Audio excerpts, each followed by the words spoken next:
Professor Susan Stokes, thanks very much for joining our interview series. Let me start right away with the first question. Your recent analysis suggests that Trump's second-term agenda, including regressive fiscal policy, attacks on universities, and intensified politicization of state institutions, accelerates inequality and democratic erosion simultaneously. How do these US-specific dynamics compare to earlier episodes of backsliding you have studied in India, Hungary, or Turkey? Well, it's such a pleasure to be here. Thank you so much for the invitation. Yes, so, we don't have systematic evidence yet about the impact of backsliders on inequality. The research that I've done that is in my book, as well as in a co-authored article with Eli Rao that appeared in the Proceedings of the National Academy of Sciences, that's all looking at the impact of inequality on the probability of a backsliding leader coming to power.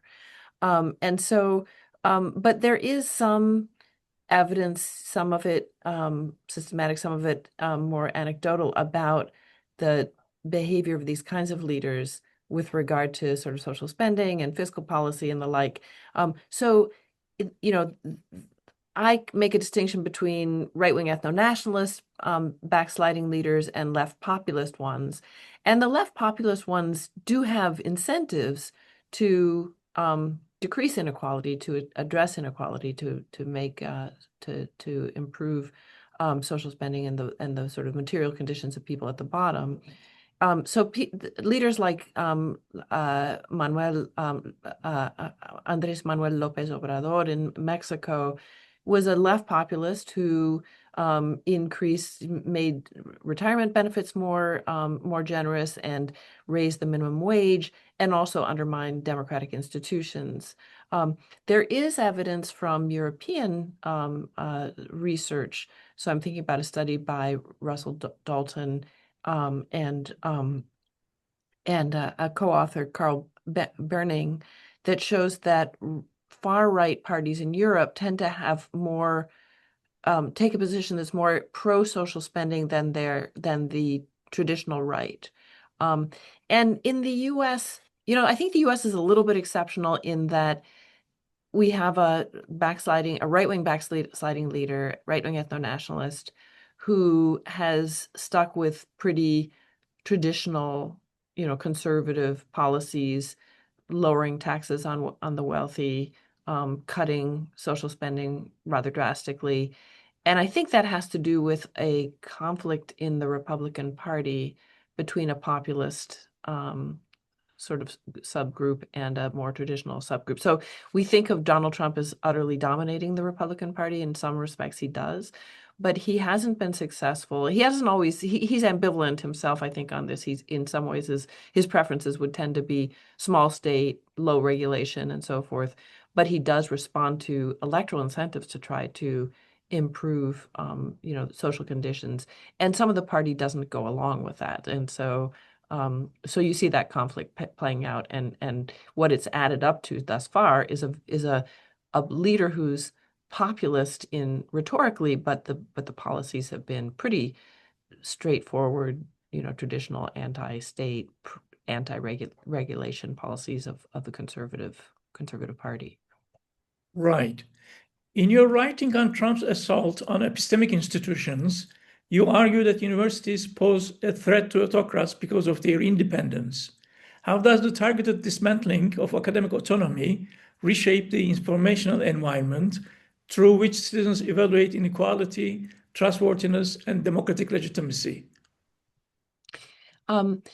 That's certainly the case, that it's the independence of especially institutions of higher education, their capacity to challenge the factual basis of claims of governments. That's part of what we do, to produce independent information and knowledge. That none of that is particularly welcome by these kinds of governments.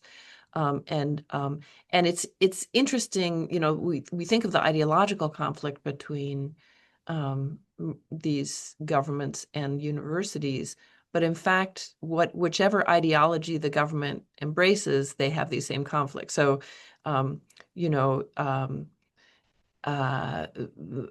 Erdogan attacks Boğaziçi and says that it's too secular and anti-national. And Trump attacks American universities because they're too woke and so on. And then López Obrador in Mexico attacks elite universities on the grounds that they're too, quote unquote, neoliberal and too conservative. So whatever there seems to be something more structural going on. What's the effect? I would say that, again, we don't have great systematic evidence, but it does seem as though, especially in situations where a prominent university, like, say, the Central European University, when it was in Budapest, or in Nicaragua, universities, almost higher ed has been almost erased and kind of replaced by very pro-regime forces. Then there's a real narrowing of the scope of information, solid sort of information and a counter narrative that's available to people. Right. You note that Trump is unusual among autocrat-leaning leaders in refusing to adopt redistributive or pro-poor policies. What explains this deviation from the global pattern seen in AMLO, Modi, or Erdogan? And what does it reveal about the class, racial, and ideological coalitions sustaining backsliding in the US? Yeah, no, that's a wonderful question. And I think that there are two parts to the answer. One of them has to do with the rather extreme role of capital in democratic politics in the United States, small d democratic politics. That is, for more than a century, well more than a century, we've had a lot of involvement of, whether it was the railroads once upon a time, or big oil, or today Elon Musk. We've had an extraordinary level of rather direct involvement of large corporations and very affluent individuals in our politics. And some of that has to do with the very decentralized nature of American electoral politics. We have elections are really run at a very local level, and our equivalent of a national election administration body is very weak, the Federal Election Commission. So very decentralized, a lot of room for involvement and distortion of elections by big money. And that it is an old pattern, I insist, but it also was made much worse by the 2010 Citizens United decision of the U.S. Supreme Court that really really made it very difficult to regulate campaign contributions, or limited our ability to regulate them. So that's part of the story. Part of the story is partly through elections, but also other kinds of influence and just the ability to make donations that are so important. Big capital has a big impact and constrains what political parties and governments can do. Mostly that impact, it has an effect on the Republican Party, but it has many impacts on the Democratic Party as well. The other part of it is, as your question suggested, is that we have a long-standing kind of racialization of politics in the United States, where racial conflict, some of which is organic, and some of which is encouraged by interested parties, allows the conservative forces in the U.S. to gain more support for an anti-state, anti-regulatory state kind of position. So people, the welfare state is sort of equivalent in many people's minds, has been made equivalent with benefits to minorities, and particularly to Black people. And so you get large numbers of people who don't think of welfare spending and social spending as benefiting them, but benefiting somebody else. So, our tax dollars being given to these other people who are sort of cutting in line and so forth. Of course, none of that is based on reality, but that's the discourse. And I think that's one of the reasons that our politics look a little different from the politics of other advanced democracies in this regard. Right. Your work links widening inequality to declining trust in the judiciary, Congress, and the press. To what extent does this effective polarization mediate this link, transforming socioeconomic grievance into a willingness among partisans to condone norm violations and executive aggrandizement. Yeah, well, it does have an effect for sure. So the argument in my book is that when societies are more income polarized, that is, when there are bigger gaps between the wealthy and the rest, both in wealth and in income, that in itself feeds into polarization and partisan polarization. And that's not actually my own original research. Other people have shown that to be true, and it probably has to do with a sense of stakes being very high, with one party or the other coming to power. So there's a kind of direct, sort of organic effect of income inequality on polarization, and then backsliding leaders, autocratizing leaders benefit from operating in a polarized polity, and therefore in office they they do what they can to exacerbate partisan conflict. So they say all kinds of terrible things about the other party. They demonize the other party. They try to marginalize the parts of the country or cities that are under the control of the other party.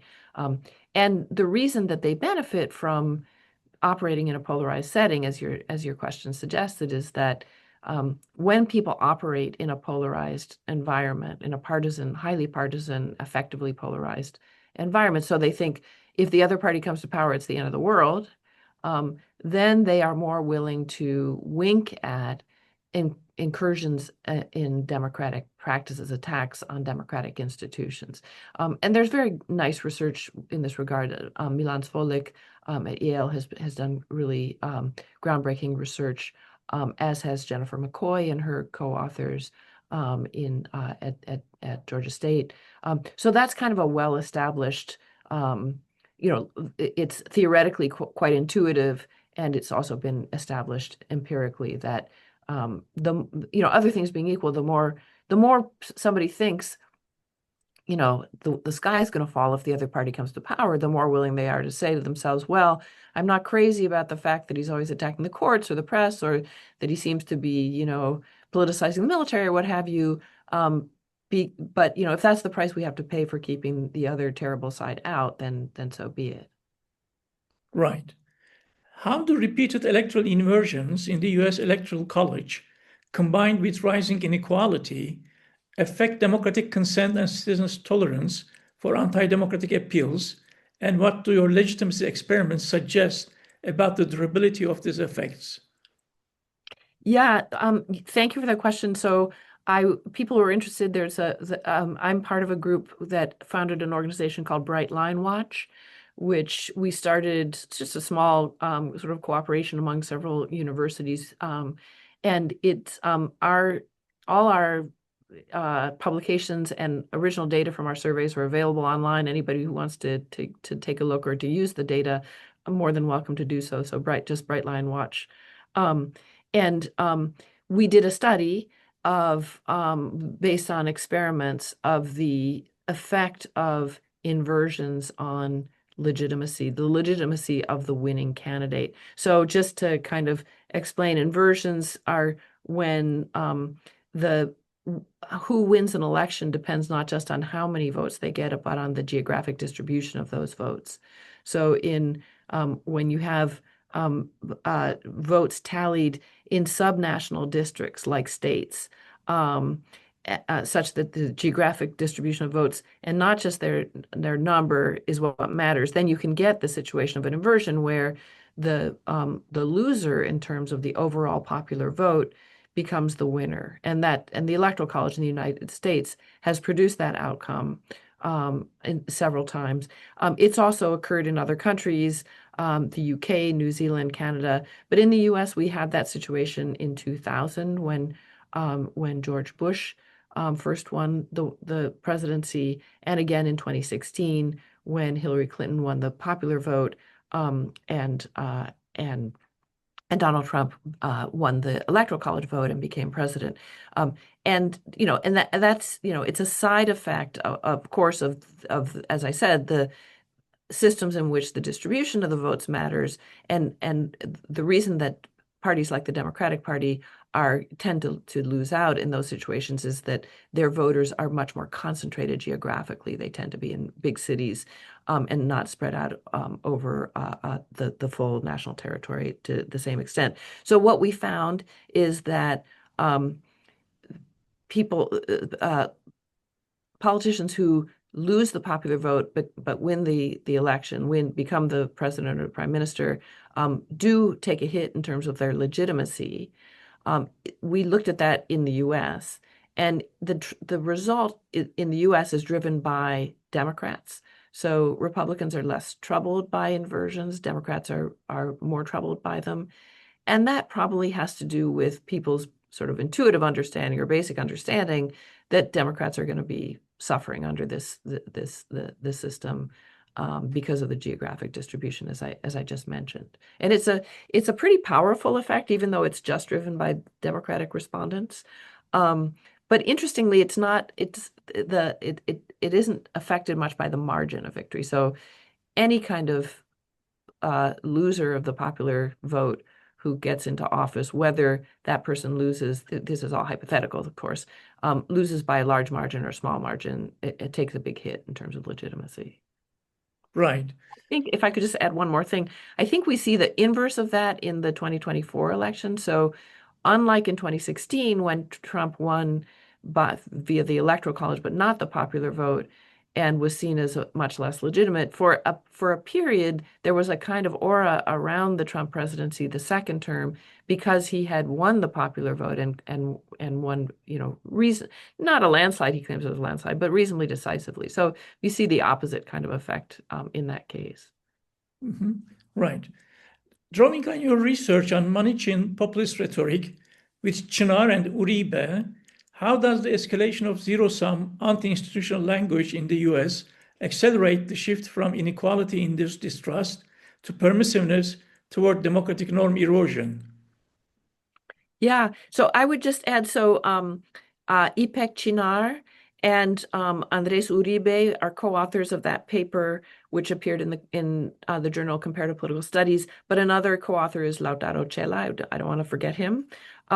So what we observe in that study, so let me just back up a little bit. So going back to the issue of polarization, a polarized population is good for would-be autocrats because their own followers will be more willing to support them when they violate democratic institutions because they say to themselves, God forbid that the other side come to power. On the other hand, what the politicians do to exacerbate that polarization is to say really terrible things about the opposition party. And my book has lots of, kind of piquant examples of that. You can see, Jair Bolsonaro says that the military should have gone ahead and killed 30,000 people when they were in power of the opposition types. Donald Trump calls the Democrats the party of lawlessness and hates the country and wants to destroy the country and no borders and so on and so forth. So that is all could be very effective if you put yourself in the position, say, of a MAGA Republican voter. Of course, they hear that kind of message, and if they believe it, they're going to be more and more firmly in support of their leader. But put yourself in the position of an opposition voter who hears that kind of message and is offended by it and doesn't think it's true. They might be more likely to turn out for elections. They might be more likely to encourage other people on their side to turn out. So there's a potential downside to a polarizing strategy by some leaders. And what I spend quite a bit of time and present quite a bit of evidence for in my book is that another strategy that they have at their disposal, that the backsliding leaders have at their disposal, is to attack institutions and to what I call trash talk democracy. That is, take institutions, say the courts or election administration bodies, and say, hey, folks, you shouldn't worry about my, gutting these institutions or weakening them.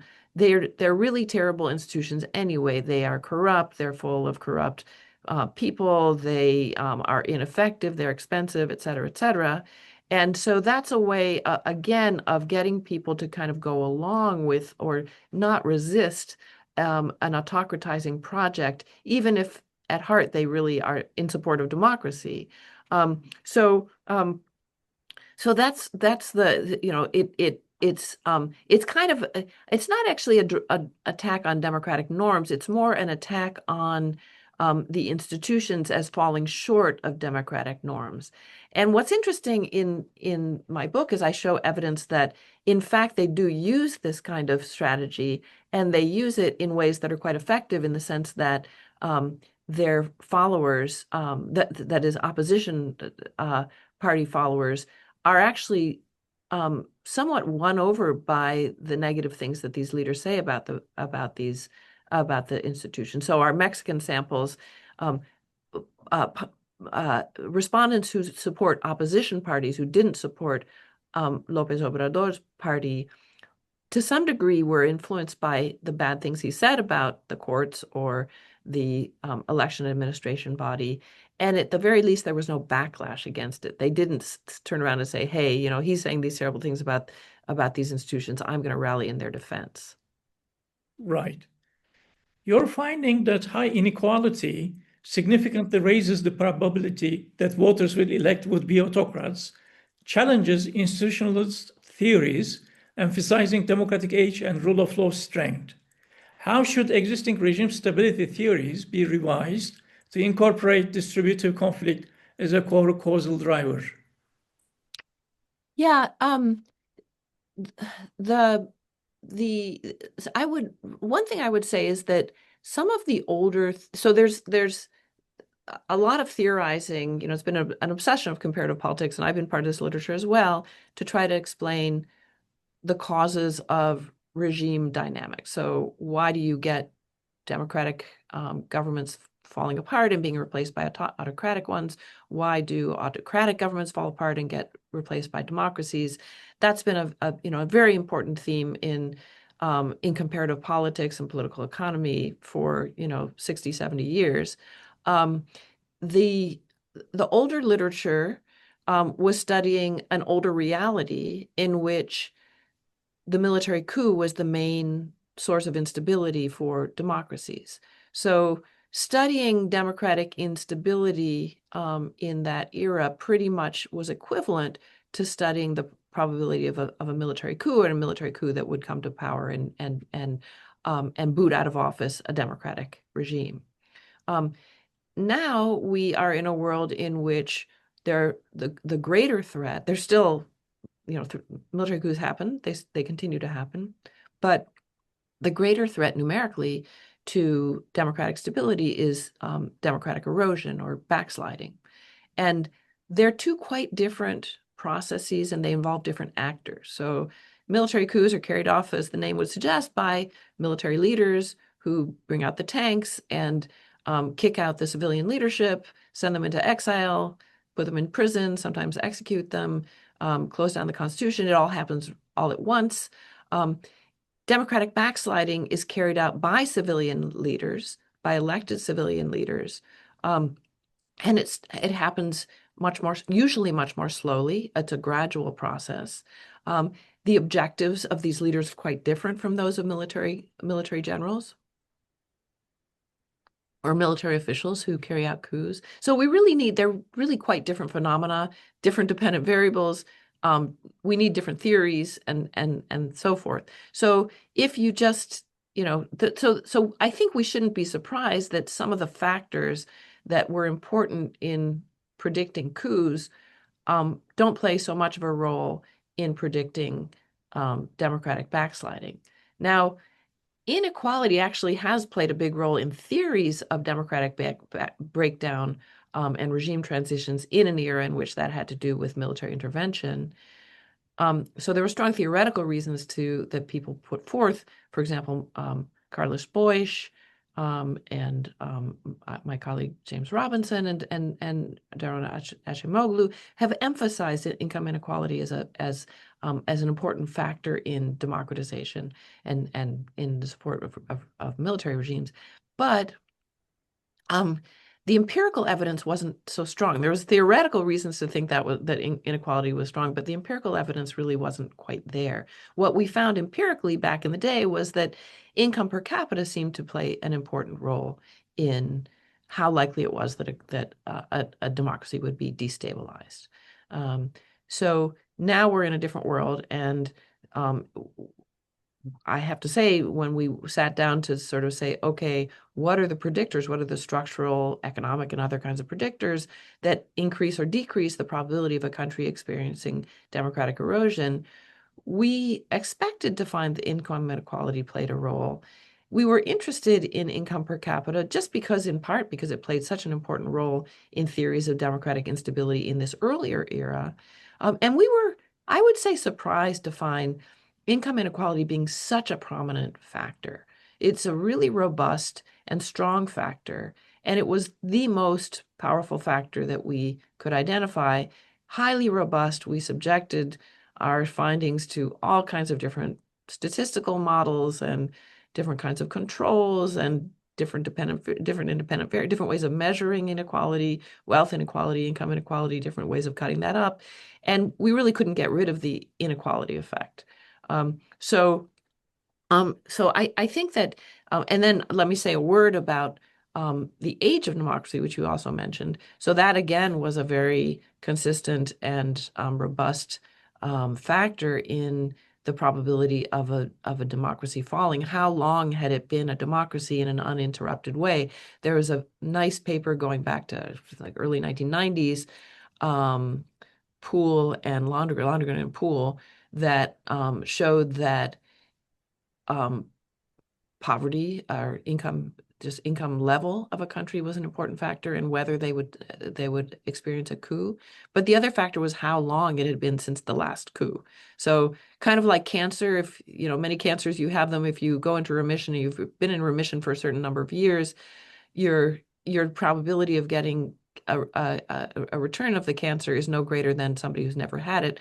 They found that if you were coup-free for 6 years, you were no more likely to have another coup than a country that had not had one. So that's an age of democracy, kind of consolidation, presumably of democracy effect. We did not find that with democratic backsliding, and it doesn't help overall to be an older democracy versus being a younger democracy in protecting you against the risk of democratic backsliding.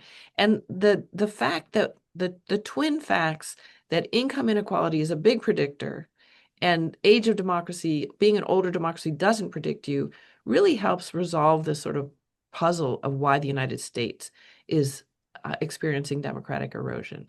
We are a very unequal country, and we're the oldest democracy. And the being very unequal raises our chances of experiencing backsliding, and being an old democracy doesn't protect us from it. Right. Many autocrat-leaning leaders strategically redistribute to shore up mass support, while Trump intensifies regressive inequality. How does this divergence shape the prospects for long-term authoritarian consolidation versus potential coalition fracture in the American case? Yeah, no, there are a lot of people in this country scratching their heads over those questions. So I mentioned earlier that there's a sort of conflict within the Republican Party between populists who would like to be spending more and doing more to address inequality, and the more traditional Republican conservatives who favor the smallest state possible. The famous quip of a Republican activist from the Reagan era is they wanted to shrink the size of the state to the point where you could drown it in a bathtub. So that wing of the Republican Party remains very, very strong. So populist leaders include people like, within the Republican Party, include people like J.D. Vance, the vice president, Josh Hawley, an important senator from Missouri. They're pushing for a more populist agenda in terms of sort of economic populism. I mentioned before that Trump himself seems to be sort of ambivalent, but does respond to pressures. At the moment, Trump would like to reach some sort of deal on the Affordable Care on Obamacare that would avoid the sort of steep increases in the cost of healthcare for many Americans, which is a big electoral liability, and Trump understands electoral liabilities. He's not a deep thinker, but he does know that he can get himself in trouble in electoral terms. His approval ratings are really tanking, and his approval on the economy, on economic performance, is really tanking. So his instinct is to push for these more sort of populist things, but that hasn't happened, and so this is a tension within the party, and it does undermine the longer term viability, I think, of the MAGA project. And I think you see that conflict a little bit more played out in the U.S. for some of the reasons that we talked about earlier than in other cases. Either they're they're left-wing populists who have every reason to try to address inequality, or they're right populists where somehow the barriers to that kind of sort of more populist economic policy making have been lower. Right. Your studies of protest show that protesters are often more likely to vote than non-protesters. In a backsliding democracy where protest is increasingly criminalized, how do autocrats' repressive strategies attempt to sever this protest voting linkage? So, it's a wonderful question. I'm not sure that they're trying to sever that linkage. I think that linkage is sort of it's sort of a natural phenomenon, natural social phenomenon. So it's harder to protest. It's costlier to protest. It takes more, more planning, more time, more commitment. You face more risks usually for protesting than for voting.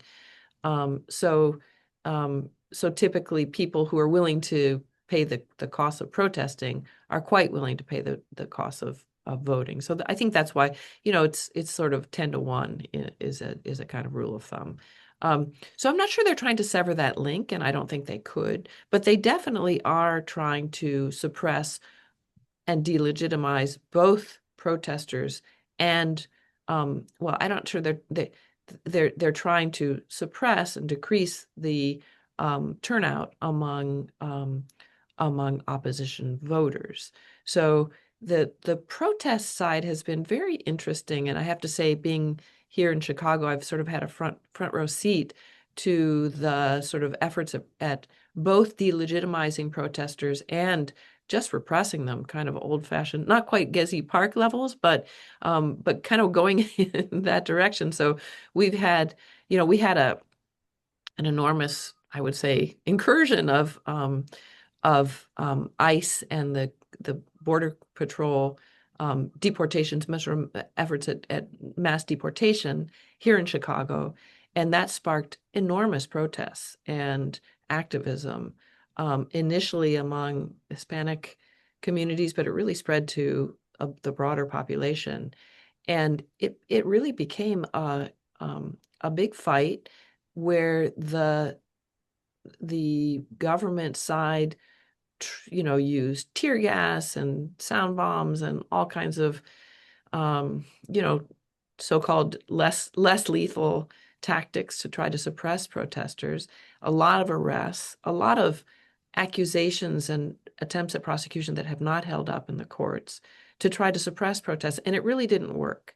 I would say that the protesters won and the government lost. They left town. Of course, they arrested a ton of people. They deported a ton of people, but it's well known that the people they deported, did not fall into the category of, criminals and so forth that the Trump administration has claimed they're deporting. They're pretty much normal people, and it's been a really a black eye in the administration. And they're facing similar kinds of strategies now in other cities. In fact, there's a lot of communication among protest organizers and activists across these different cities. So they're trying to do that, but it's complicated for them. But delegitimation is also a big part of it. Claiming that protesters are Antifa or that they just don't matter. 7 million people across the country joined the No Kings demonstrations last month, and still the claim was, or I guess it was in October, the claim was that they sort of tried to shrug it off. But I would say protests as well as the courts have been a major block in the way of autocratization under the second Trump administration. And lastly, Professor Stokes, looking ahead, what empirical indicators, economic, institutional, or behavioral, would you consider most predictive of either the continued backsliding or democratic recovery in the US and globally? And what time horizon do comparative cases suggest for policy interventions like social democracy redistribution to meaningfully rebuild trust? It's a big and very important question, and I- so I'll take the last part of it first. So our finding again is income inequality is a big part of the background of democratic backsliding in individual countries, and also it helps explain the uptick at this particular moment in history. So why is it that the early 21st century has been a period of backsliding? Well, it has to do with accumulated increased levels of income inequality across the globe in the 20th century, exacerbated during the period of globalization. And so addressing income inequality is going to be really important for pro-democracy forces in these countries. And I think that we here in the United States are sort of stumbling toward that understanding. So there's been a lot of attention recently. The kind of popular word of the day is affordability. And what is affordability? Well, affordability doesn't just mean nominal prices need to be stabilized or come down. It means that the cost of living, taking into account people's incomes, incomes need to go up at the bottom. And that makes things more affordable. Furthermore, living in some, with regard to some markets, income inequality makes it tougher for people who live at the bottom. So think about housing. There's a housing crisis in the United States. There's a housing crisis in many European countries. It means that there is not a sufficient supply of housing, rental or for purchase, that is accessible for people with low incomes. That's partly because the profit margin for housing oriented toward high income people is just vastly greater. So resources tend toward the high end market, and there's not a sort of perfect kind of market mechanisms for increasing supply at the low end. So that means that everything else being equal, you're better off in terms of housing costs to live in Sweden than to live in the United States. Apart from whatever programs that there might be to make housing more affordable in Sweden, and I'm sure it's not particularly affordable for many people, but it's if you were going to be dropped down on planet Earth into a democracy and you had a choice between going to a more equal or a less equal one, you would choose the less unequal one because it's just gonna be more affordable. So affordability it's a term that also contains a message about income inequality. And that those things have to be addressed, and they have to be addressed quickly. I think one of the things that we learned in the United States in 2024 is that you have to pay attention to what political scientists call retrospective economic voting, which just basically means people look at what's going on with the economy and they vote, and they look at what's going on with their pocketbooks and their family financial situation in very short term, last 6 months, and they will kick out governments that are overseeing what they view as bad economies, even if they're good governments or whether they're bad governments. So you still have to pay attention to good performance on those kinds of basic measures. So long-term projects to deal with important problems like climate change, or even longer-term issues having to do with income inequality, they have to be included alongside of short-term attention to people's basic economic situations. I think that the other part of your question that has to do with what's what sort of basically, I hope I'm restating your question accurately with by saying that it has to do with how are we going to respond to the rise of authoritarianism, and what is it that's going to need to be done? And I've been talking about addressing income inequality as one of the things that has to be done, but there are other things as well. In the United States, we've had a big debate about how much attention political parties, pro-democracy, campaigns and political parties should pay to the problem of democratic erosion as opposed to economic, long-term or short-term economic issues. And I think what we're learning now is that when things really go off the rails to a sufficient degree, when a government acts extremely autocratically, common people start paying attention. So, the situation here is you have a government that acts as though we live in an autocracy, and you have a civil society and a population that still acts as though we live in a democracy. And so our expectations are we will have, freedom of speech and assembly, and we won't have a society in which people can be picked up off the streets by masked men and whipped and taken away and end up in a terrible prison in El Salvador. And that's a message that's getting through more and more to people who, I think, when things were less acute, when we had less full autocratic behavior by the government, they didn't pay as much attention to those things. The last thing I'll say on this is autocratic governments like to give off the impression that either everybody supports what they're doing, or even if a lot of people don't support them, what they're doing is inevitable. They're unstoppable. There's nothing we can do about it. And that's really incorrect. I think we see in a lot of countries that there are a lot of obstacles to autocratization. Sometimes autocratic governments have been voted out of office. Sometimes they've been removed from office by their own political parties when they become a liability. Autocratic governments tend to be bad decision-making machines because autocrats favor loyalists over people who are competent. And so they get no feedback or bad feedback. And so they make big mistakes. And so there are all kinds of reasons to continue to act as though we live in democracies and to continue to hold governments to account any way that we can, through the ballot box, through protests, through an independent press. The courts in the United States, below the level of the Supreme Court, have been amazing. The federal courts have been amazing blocks on autocratic behavior.